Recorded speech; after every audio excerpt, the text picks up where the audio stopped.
All right, so oil prices keep coming down, right? There's hopes that maybe finally we'll have a peace deal with Iran. Meanwhile, I also think China's economic data, which has been very weak, has helped as well.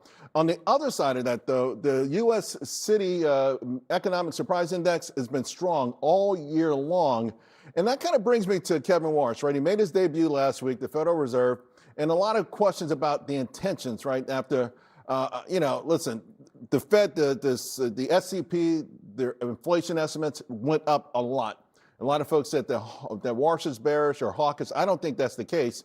But here's the deal. I'm not sure where the yield curve is going to be, but this is what I think going into 2027. I think rates will come down, and I think earnings will go up, and that means that green patch there, it should be great for stocks. I want to bring in now Barbara Doran, CIO of BD8 Capital Partners. Just your overall thoughts on the market, particularly as we head into the second half of the year.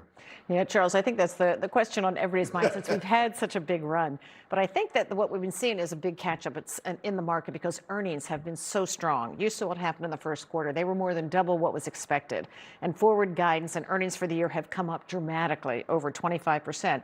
So 11 of the last 12 weeks have been positive for the S&P as they catch up to those earnings estimates.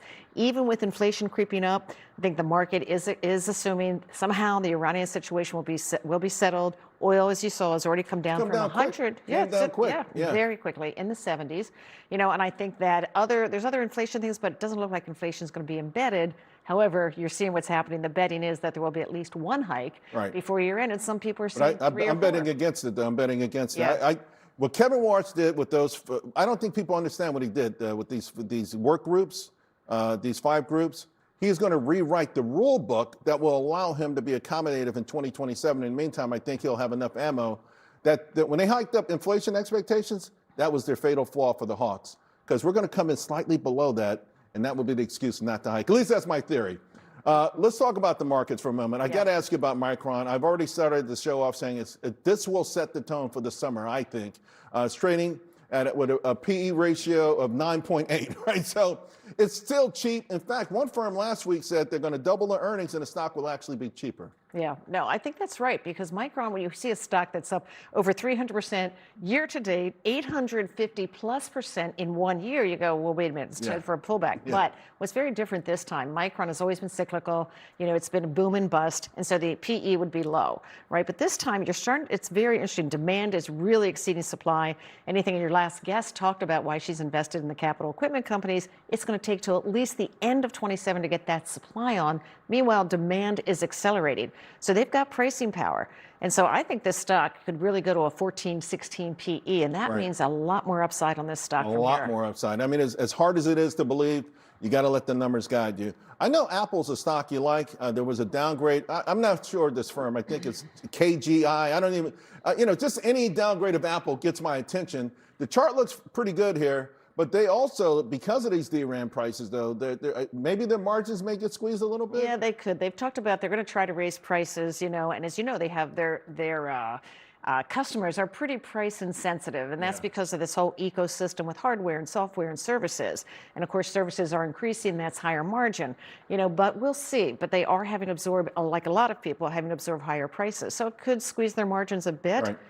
But as you know, they're having a blowout, replacement cycle with the 17, best in their history, and that's still going. In fact, right now, the Series 17 worldwide is #1. And you had an update at their annual convention about Siri. And that's going to be much improved starting in the fall. You think so? You believe? I'm waiting. Okay, we'll see. We'll see. GEV, you like this? Now, listen, full disclosure, I've been in this person, my own account for 3 or 4 years. But what I find remarkable is that, I'm like, okay, what's going on? You can see how it was coming down, folks, here a little bit. But look here on the right to this chart. This is just the last couple of days. It's gone from 870 to 1100 in a blink of an eye. I mean, you just have to be in this name, right? Yeah, you do. Because, what happened, you saw a few weeks ago, all the momentum names got crushed, right? Suddenly it's like, oh, we've got to get, whatever reason, SpaceX, free up capital. And this was one of them. So the stock is up almost 30% in those 2 weeks because it's expensive. I mean, it's amazing, a 62 PE, right? Yeah. But you look at the revenue coming in, the growth rate there in the earnings. And it's one of those things, you want to own. If you want to buy it here, I'd say take a little position.